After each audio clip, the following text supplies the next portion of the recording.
E aí, irmãos e irmãs que acompanham o Batatinha Comics, hoje eu vim trazer para vocês duas recomendações bem divertidas da Disney, duas adaptações de histórias clássicas do horror, Drácula de Bram Stoker e Frankenpato de Mary Shelldrack. Antes de assistir o vídeo, deixe o seu comentário, sua curtida, se inscreve no canal se você não é inscrito. Bora lá assistir meus comentários sobre essas duas obras.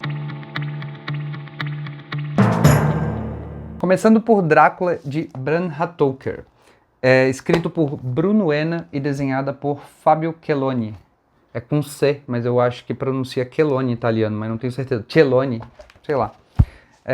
E o Frankenpato também é a mesma dupla criativa, só muda o colorista dos dois, né? No primeiro a gente tem Mirka Andolfo e no segundo Luca Merli. Então, Bruno Enna e Fabio Celloni, eles se juntaram, na verdade, para fazer mais do que essas duas adaptações de clássicos da literatura de horror. Tem uma terceira história, na verdade, que fica aqui no meio, ó. Então, essa daqui foi a primeira, esta daqui é a terceira, e tem O Médico e o Monstro, que se encaixa no meio e não saiu no Brasil. Não sei porquê, talvez pelo apelo comercial de Drácula e Frankenstein, seja por ele ser maior do que o de Médico e o Monstro, Dr. Jekyll e Mr. Hyde, do Robert Louis Stevenson. Acho que escolheram por isso, né?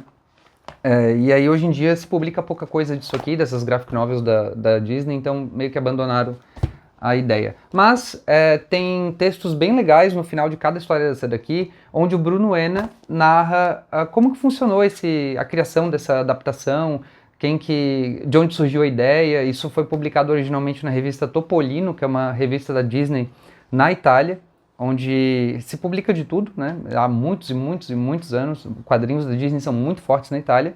E aí eles começaram por essa história aqui, e tinha vários empecilhos para trazer essa história para dentro de um quadrinho Disney que é lido por crianças, principalmente, que é Drácula, né? Drácula é um ser que suga o sangue das pessoas, mata as pessoas, tem morte na história e tem sangue, então isso por si só talvez já fique fora da faixa etária dos quadrinhos infantis, digamos assim.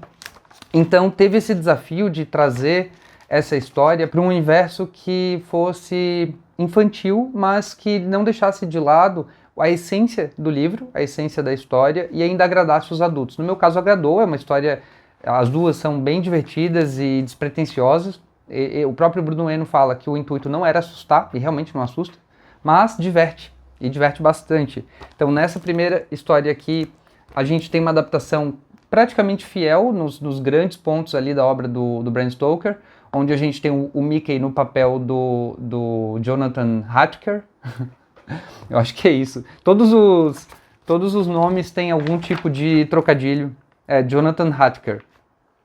E ele vai para Transilbeterrabânia, que é o análogo aqui da Transilvânia, e ele vai para lá para fazer a mesma coisa que ele faz na história do livro e nas adaptações em filme, que é para vender uma propriedade em Londres, ou aqui outro nome, não lembro o nome da cidade, para o Conde Drácula, porque ele quer uma propriedade lá.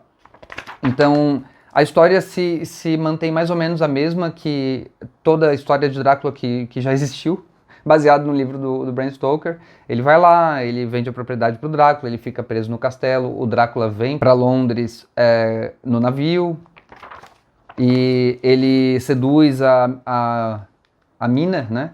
A Mina Harker, que é a pretendente, a noiva do Jonathan, que aqui é o Mickey, e a Mina é a Minnie, ela é chamada de Menina. Aqui a gente pode ver um pouco da arte dos personagens, ó. A gente tem a Clarabella como a Lucy, aqui é Clara Lucilla, a amiga da Minnie, que na história é transformada em vampira. Mas aí é que tá. Deixa eu mostrar um pouquinho da arte. A arte é lindíssima, e se você leu uma história recente do Tio Patinhas, que chama O Destino de Patinhas, e tem vídeo aqui no canal, você vai conhecer a arte desse artista aqui. Porque o Fabio Celloni é a mesma pessoa que faz a arte do Destino de Patinhas. E lá ele faz o roteiro também. Então aqui, o que tem de diferente nessa história? Não tem vampiros. O Conde Drácula, ele é uma espécie de homem beterraba. O vermelho aqui do sangue é trocado pelo vermelho da beterraba, e o dormir num caixote de madeira é porque a beterraba é um tubérculo, ele precisa ficar dentro da terra para dormir, e ele transforma as pessoas não em vampiros, mas em outras beterrabas, em beterrabas pálidas, anêmicas, beterrabas albinas, que são controladas, digamos assim, por ele mentalmente. Elas têm uma escravidão perante ao seu mestre, que é o Drácula. Então tem várias sacadas legais que tiram essa violência do quadrinho. Tem vários momentos aqui, até na batalha deles contra o Drácula, ou então em momentos que tem relação com o alho, por exemplo. Por que aqui o vampiro, né, a beterraba, tem medo do alho? Porque alho não combina com beterraba, de acordo com essa história. Então, eu não sei porque eu não como beterraba. Até devia provar. Não lembro se eu já comi alguma vez. É aquela coisa de criança, sabe? Que a gente registra como criança, que a gente não come uma coisa e depois de adulto você nunca come essa coisa. Beterraba é uma dessas coisas, eu acho que eu devia provar.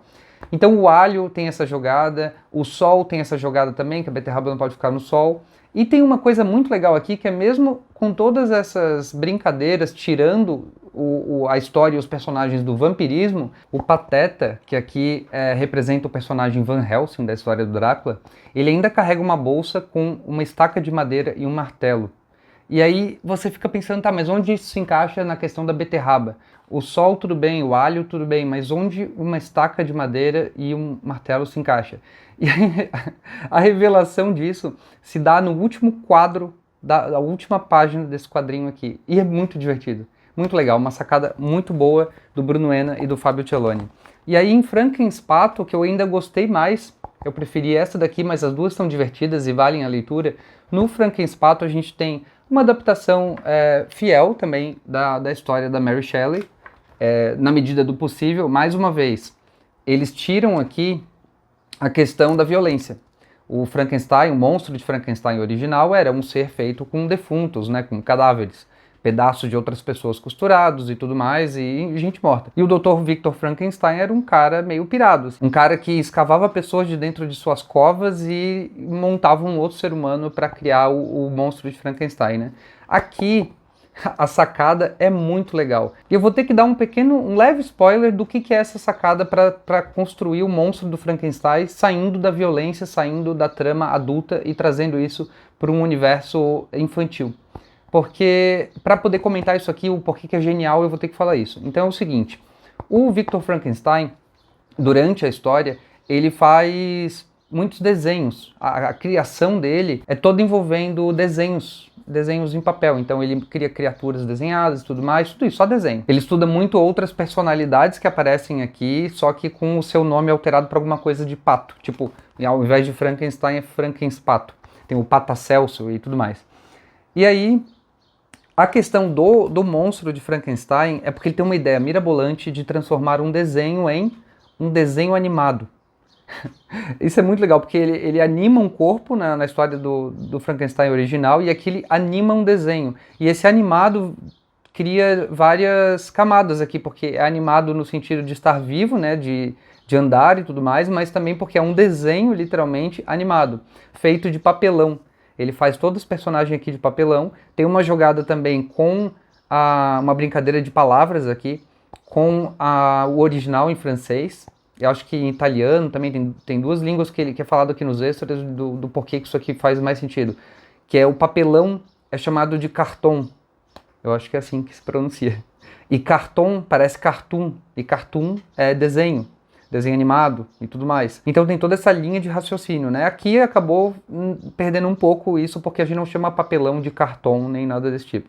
Mas o personagem é criado de papelão, não tem pedaços de gente morta, e ele é um desenho animado. Então toda a história é em volta dessa sacada aqui do Bruno Ena e do Fábio Celoni. Uma história muito legal mesmo. Recomendo bastante, é ainda mais legal que a outra. As duas histórias eu comprei na Aqua Comics, que é uma comic shop nova que abriu aqui em Floripa. Já tem um vídeo aqui no canal que eu mostro essa comic shop toda. Ela também trabalha com Funko Pops, com estátuas da Iron Studios, aquelas estátuas de anime, um monte de coisa assim de colecionáveis. Se você é aqui da cidade, dá uma passada lá, e se você quer alguma coisa que eles têm, manda uma DM, manda um WhatsApp, porque eles trabalham com vendas pela internet, então eles vão enviar para você. Essas duas eu consegui lá. Bem legal, preço bem bom, recomendo. Muito obrigado por ter assistido até aqui, deixa um comentário, deixa a sua curtida e se inscreve no canal se você não é inscrito, e valeu!